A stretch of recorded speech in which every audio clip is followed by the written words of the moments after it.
20대에 남들이 감탄하는 가장 예쁜 옷을 입었다면 30대는 남들과 다른 개성 있는 옷을 입었고 40대는 나에게 가장 어울리는 옷을 입었다. 50이 되자 남의 시선에서 자유로워져 내가 가장 좋아하고 나에게 가장 편안한 옷을 입게 되었다. 50은 남이 아닌 나로 나에게 다가서는 때다. 남의 삶을 숙제하듯 살던 일상에서 나의 삶을 축제하듯 사는 황금기다. 언제로 다시 돌아가고 싶냐는 질문을 받을 때면 생각한다. 나는 돌아가고 싶은 게 아니라 나아가고 싶다. 나에게 50은 인생이 선물하는 두 번째 봄이기 때문이다. 모든 잎들이 꽃이 되는 계절인 가을은 두 번째 맞이하는 봄이라고 노래한 건 알베로 까미였다. 일상이 모두 꽃이 되는 이유는 일상에 나만의 채색을 할 수 있기 때문이다. 안녕하세요. 가을 책방입니다. 오늘 소개해드릴 책은 50 나는 재미있게 살기로 했다입니다. 지은이는 이서원, 펴낸 곳은 나무 사이입니다. 저자인 이서원님은 30년 넘게 교수로 상담 전문가로 활동하고 계신 분입니다. 연세대학교 사회복지학과를 졸업하고 동대학에서 석박사 학위를 취득하였습니다. 고려 사이버대학교 사회복지학과 교수로 재직했고 현재는 서강대학교 대학원 겸임교수로 학생들을 가르치고 있습니다. 또한 매주 수요일마다 카톨릭 평화방송 라디오 프로그램 행복을 여는 아침 감정식당 코너에 감정 셰프로 출연해 감정 때문에 힘들어하는 사람들에게 즉석에서 상담을 해주고 위로하고 회복시키는 일을 하고 있습니다. 이 책은 나이 50에 대해 이야기하고 있습니다. 인생을 100m 달리기로 생각할 때 50은 절반에 해당하는 터닝포인트라고 합니다.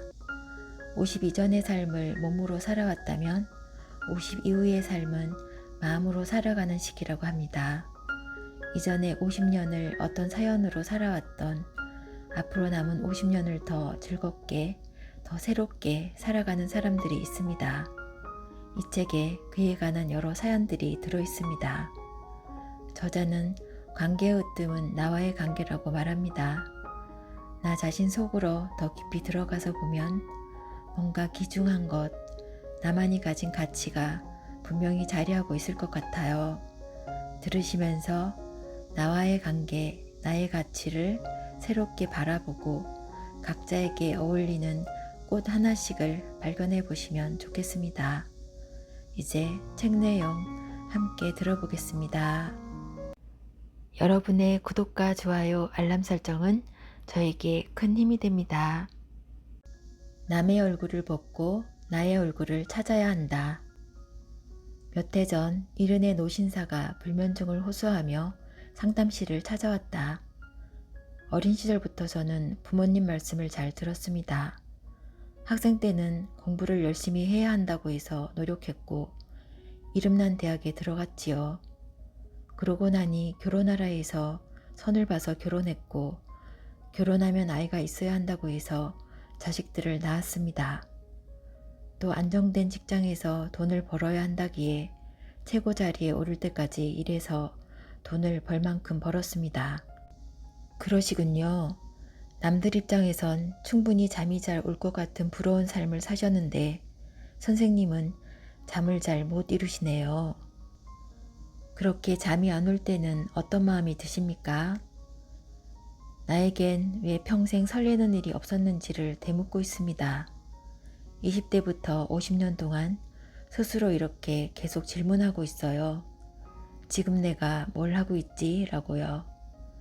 세상이 부러워하는 모든 걸 가지고 있는 노신사가 우울해하고 있었다. 나는 한눈에 이분이 남의 얼굴로 평생을 살아왔다는 것을 알 수 있었다.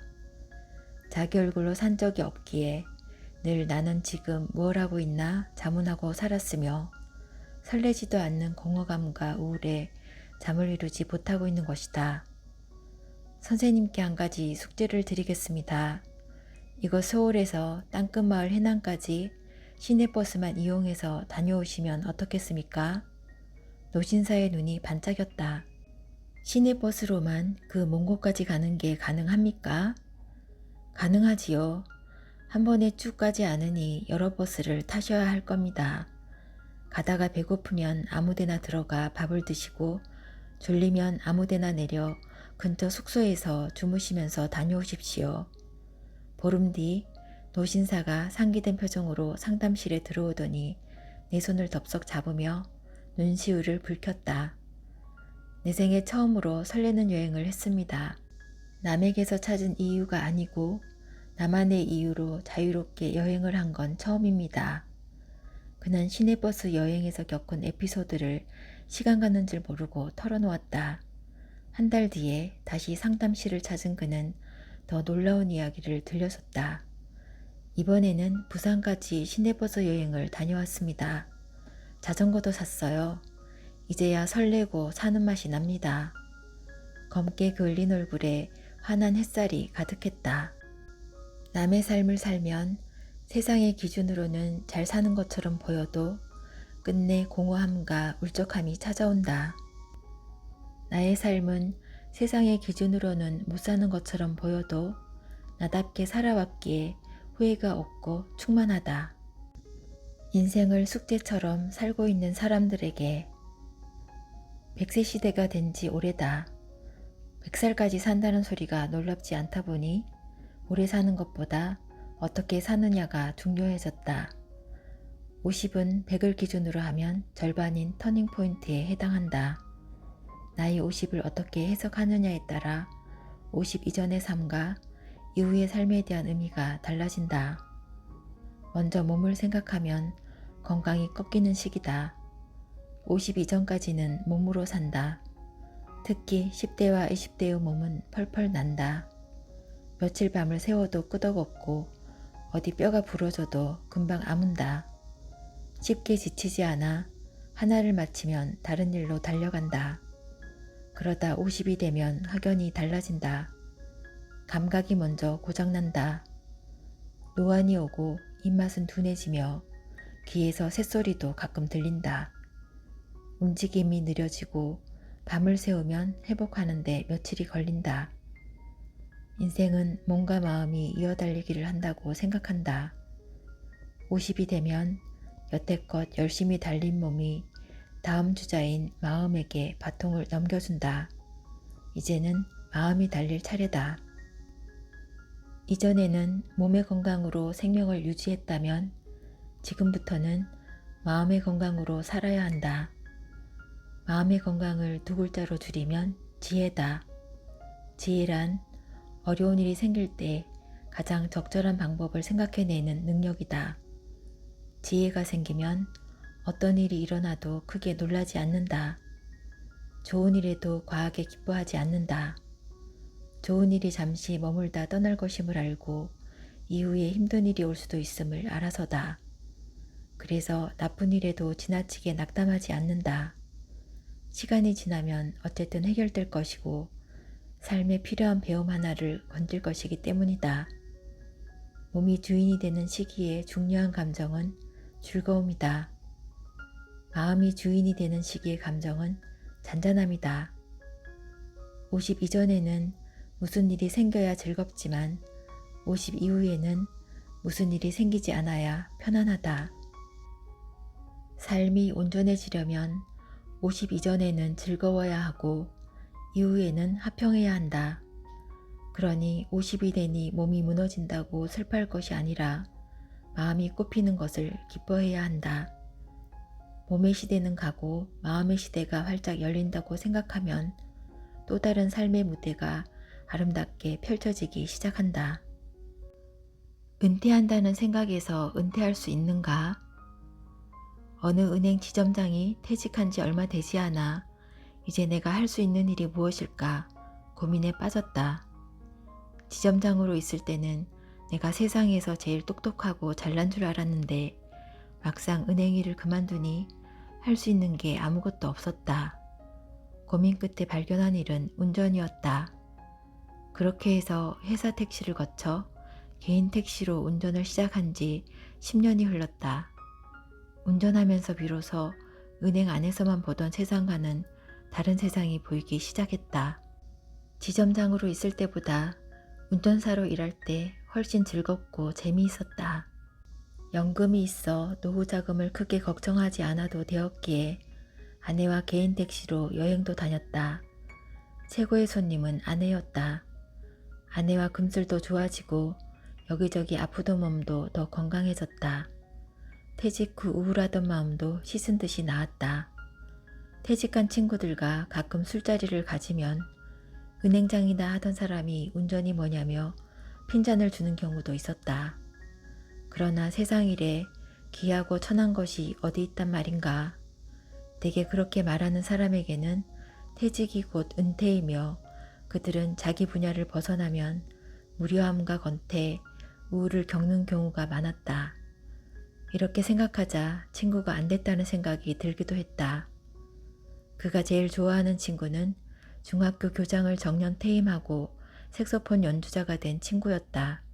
그 친구는 교사 시절에 꼭 한번 배워보고 싶었던 색소폰을 퇴직 후 본격적으로 불기 시작했다. 하루 4시간씩 5년 동안 연습을 지속했더니 자신도 모르게 사람들 앞에서 연주하고 싶은 마음이 들었다.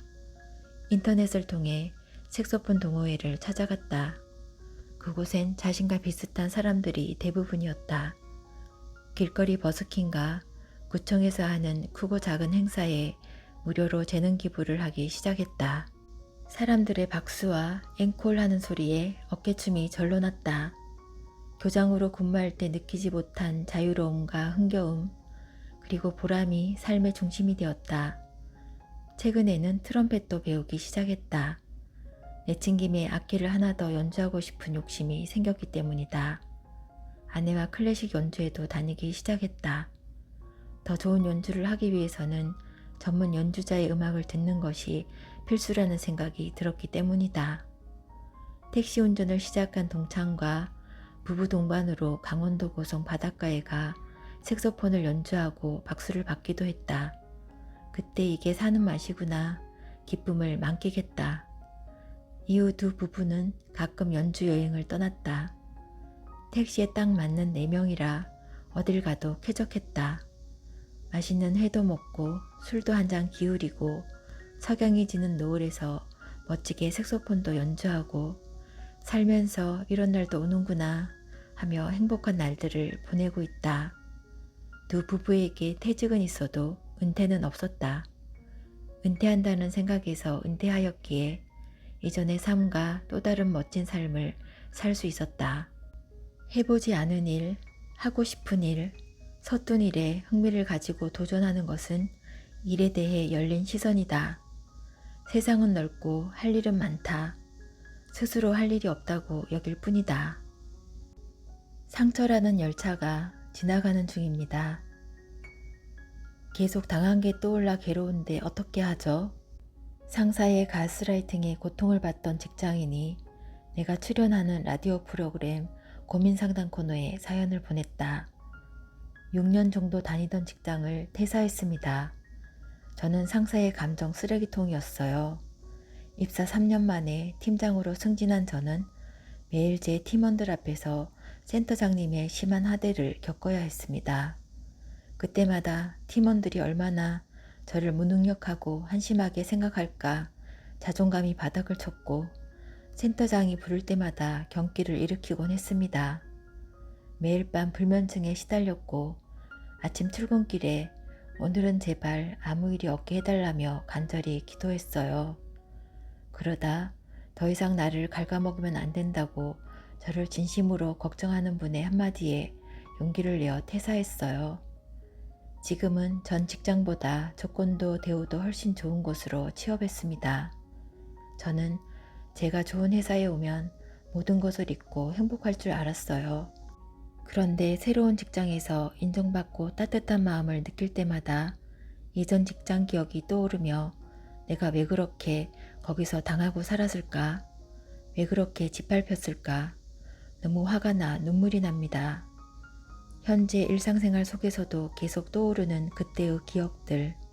그 수치심이 저를 괴롭힙니다. 지금도 그 인간을 생각하면 소름이 끼치고 역겹습니다. 저는 왜 아직 거기를 벗어나지 못하고 있는 걸까요? 너무 힘들어요. 도와주세요. 이 사연을 듣고 나는 진행하던 아나운서에게 물었다. 열차가 통과하는 건널목에서 열차 통과 신호가 바뀌면서 함께 차단기가 내려가면 어떻게 해야 하죠? 멈춰야죠. 그렇습니다. 계속 가면 사고가 나죠. 멈춰서 뭘 해야 하죠? 열차가 지나길 기다려야죠. 맞습니다. 열차를 지켜보며 지나가길 기다려야죠. 지금 사연 주신 분의 트라우마는 열차예요. 지금 열차가 통과하는 중이죠. 그러니 할 수 있는 게 뭐가 있겠어요. 열차를 담담히 지켜보는 수밖에 없지요. 이 열차가 통과하기를 기다리면서요. 살면서 생기는 트라우마와 상처는 열차와 같다. 머릿속에서 열차가 자꾸 지나간다. 나도 50이 넘어서도 여러 번 군대에 다시 가는 꿈을 꾸었다. 얼마나 생생한지 꿈에서 군 생활을 하다가 중얼거린다. 나는 벌써 2번째 입대인데 왜 아무도 그걸 모르지? 이렇게 여러 번 군대에 다시 가는 꿈을 꾸는 이유는 억압적인 규율과 불합리한 명령들로 가득했던 군 생활이 내게 끔찍하게 싫은 트라우마였기 때문이다. 전역하고 한참 세월이 지나고 대학에서 교수직을 사직한 후에는 나를 미워했다고 생각하는 총장을 떠올리곤 했고 매해 한두 번꼴로 총장실에 불려가 야단을 맞는 꿈을 꾸었다. 그런 꿈을 꾼 다음 날이면 아침 밥맛이 없었다. 머릿속으로 총장이란 열차가 통과한 것이다. 나는 과거를 잊지만 과거는 나를 잊지 않는다는 건 우리 삶의 슬픈 진실이다. 너무 아픈 과거는 잊히지 않고 재현된다. 이럴 때는 열차가 통과하고 있다고 생각하는 것이 가장 도움이 된다. 과거에 경험했던 부정적인 감정이나 상처, 트라우마는 내 마음속 열차다. 이 열차는 처음에는 자주 마음을 통과한다. 그때마다 열차를 멈추게 하고 시비를 걸면 마음을 통과하지 않고 머물러 버린다. 열차는 통과해야 하고 나는 멈추고 바라봐 주어야 한다. 그런 과정이 조금 지나면 열차는 가끔 오기 시작한다. 그리고 마침내 잊어버릴 만할 때 어쩌다 한번 통과한다. 트라우마는 사라지는 것이 아니라 옅어지는 것이다. 열차가 통과할 때마다 담담히 지켜보면 열차는 내 삶에 별 영향을 미치지 못하는 빈도로 가끔 찾아올 뿐이다. 그때 나는 똑같이 담담히 지켜보면 된다. 한 사람 안에 모든 사람이 있다. 저는 러시아 사람입니다.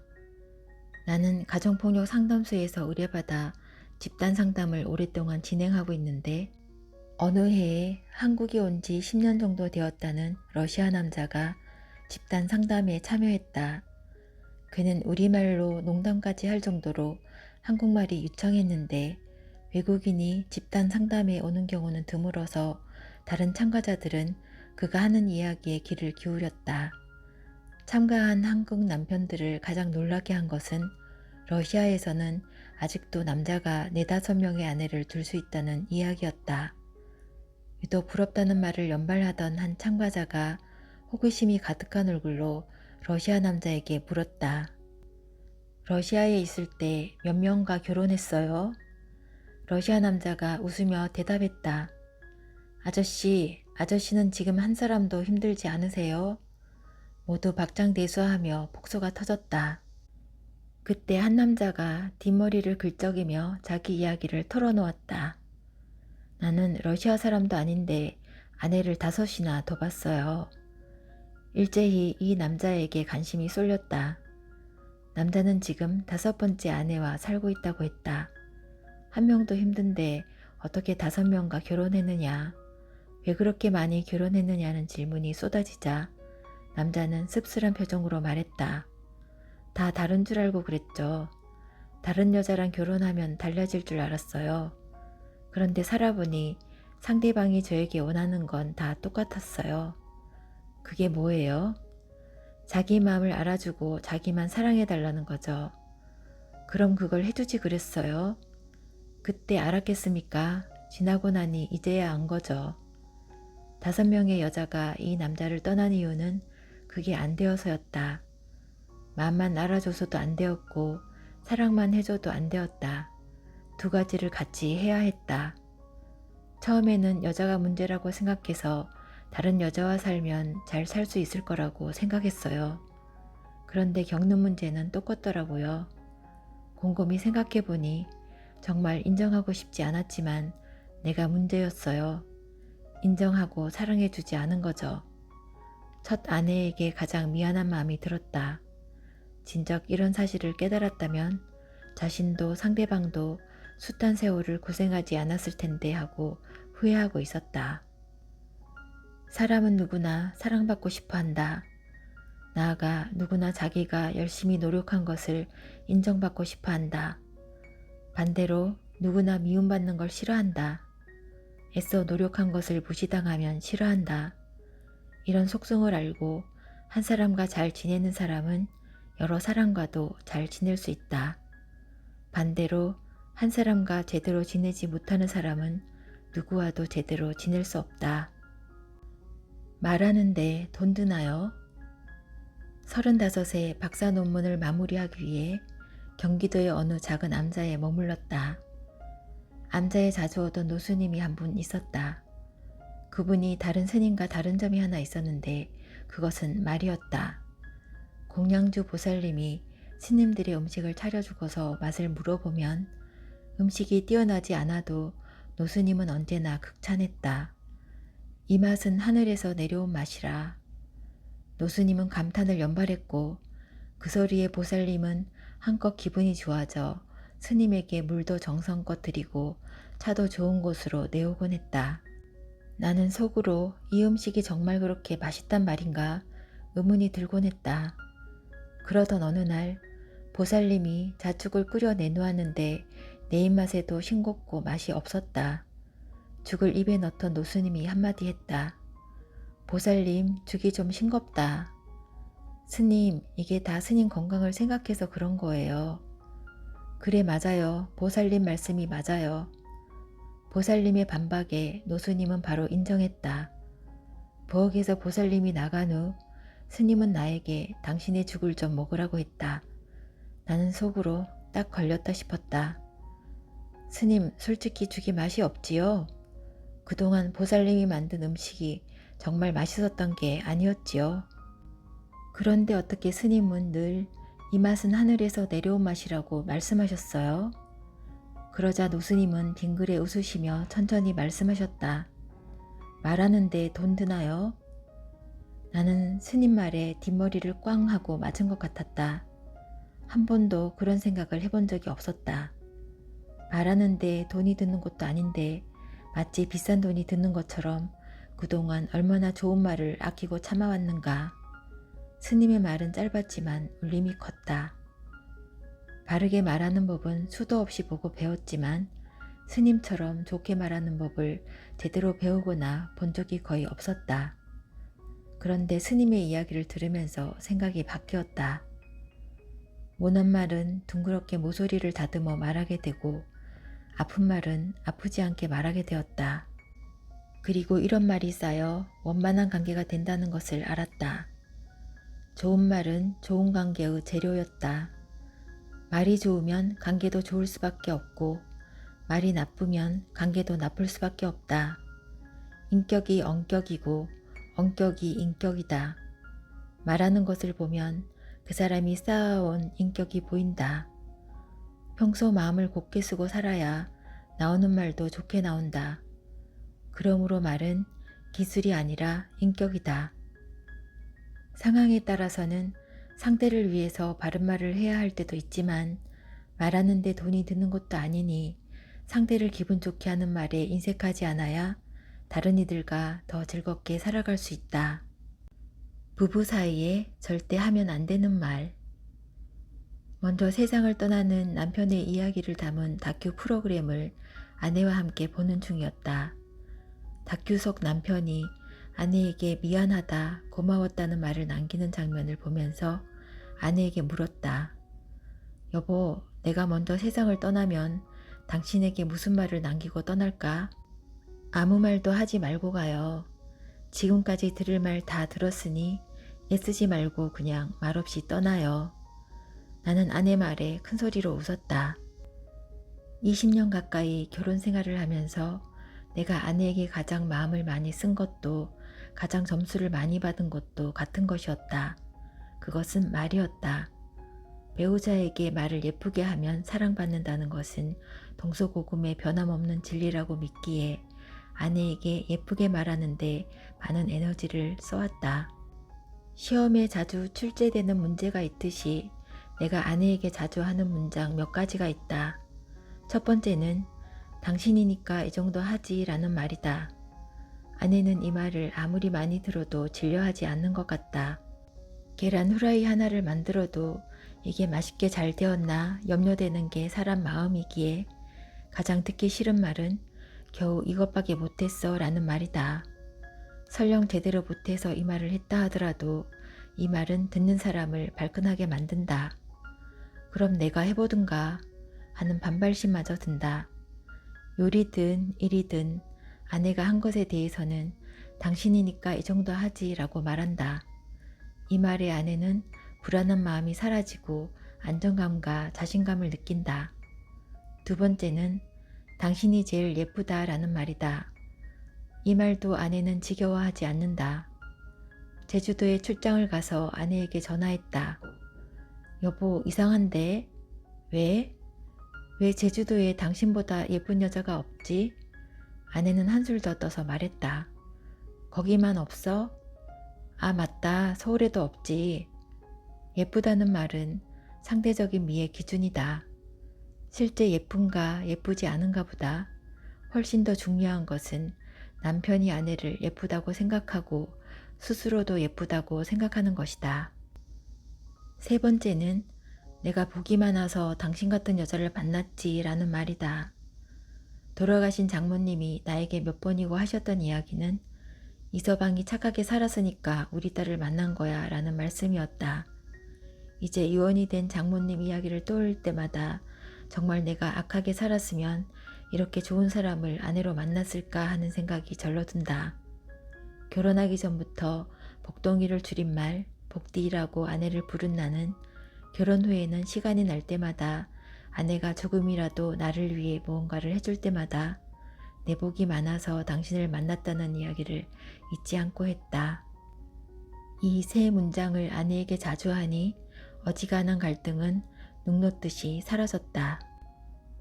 재미있게 살겠다는 것은 어떻게 죽을 것인가에 대한 답이다. 보름간 캐나다로 여행을 갔다가 백인들만 사는 어느 부촌 멋진 저택에 살고 있는 교민 회장님 댁에 며칠 머물렀다.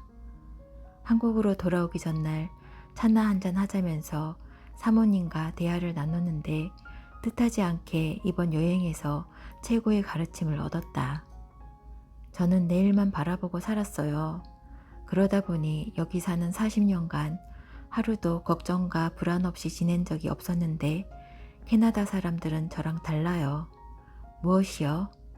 여기 사람들은 오늘만 바라보고 살아요.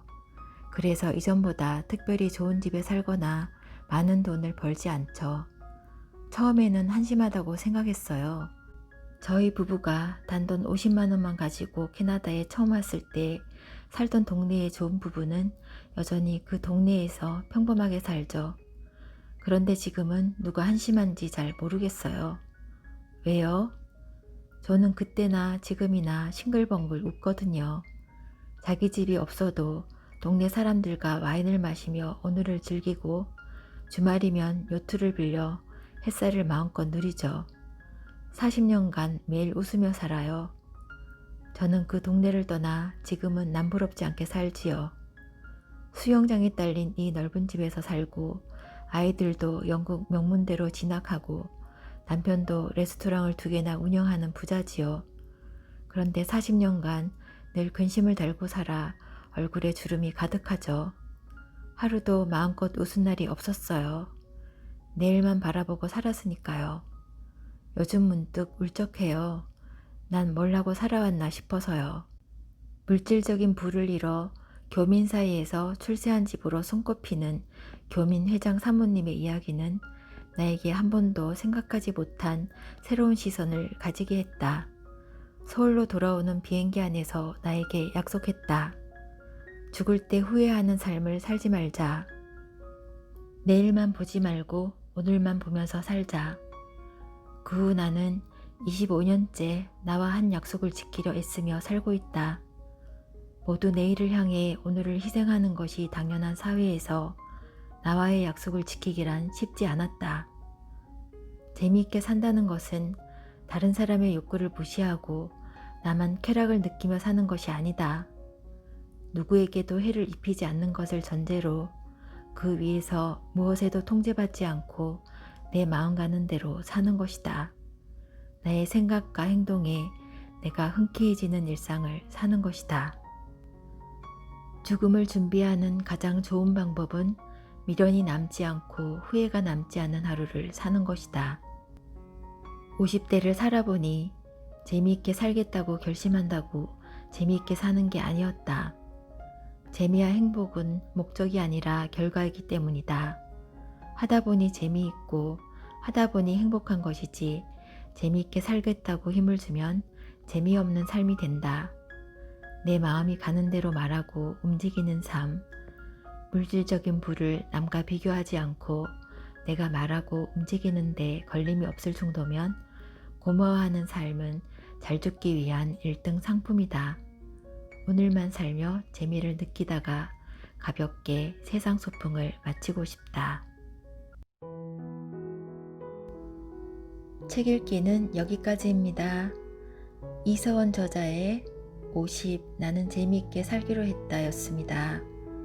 무거운 듯 가벼운 느낌이고 진중한 듯 편안한 느낌을 주는 내용이라고 저는 느꼈습니다. 작가님의 심성이 참 부드럽고 섬세하다고 느껴졌습니다. 낭독해드리지 않은 챕터 중에 소주가 있었잖아요 라는 한마디라는 제목이 있는데요. 작가님의 상담가로서의 내공이 상당하다고 놀라면서 읽었던 부분입니다. 참 신기하죠? 글을 통해서 한 사람의 성격이나 인품, 분위기 같은 것들을 느낄 수 있으니까요. 50이면 남이 아닌 나에게 다가서는 시기라고 했죠. 책 한 권을 통해서도 글쓴이에 대해서 이런저런 느낌이나 평가를 하게 되는데 나 자신은 과연 나를 얼마나 제대로 알고 있는 걸까 하는 질문을 해보았습니다. 은퇴 후에 택시기사를 하고 색소폰을 배워서 연주하는 분이 있다는 내용을 듣고 어떤 이는 은퇴 후에도 일할 수 있다는 것에 관심이 가고 어떤 이는 나도 악기를 하나 배워볼까 하는 생각을 하기도 하겠죠. 또 어떤 이는 함께 여행 다닐 수 있는 결이 많은 친구가 있다는 것이 부러울 수도 있을 것 같습니다. 50이 안 되신 분도 계실 테고 50을 넘기신 분도 계실 텐데요. 이제부터라도 마음 한켠을 열어서 가장 젊은 오늘을 감사하고 즐기는 인생이 되시길 바랍니다. 들어주셔서 감사합니다. 평안한 시간 보내세요.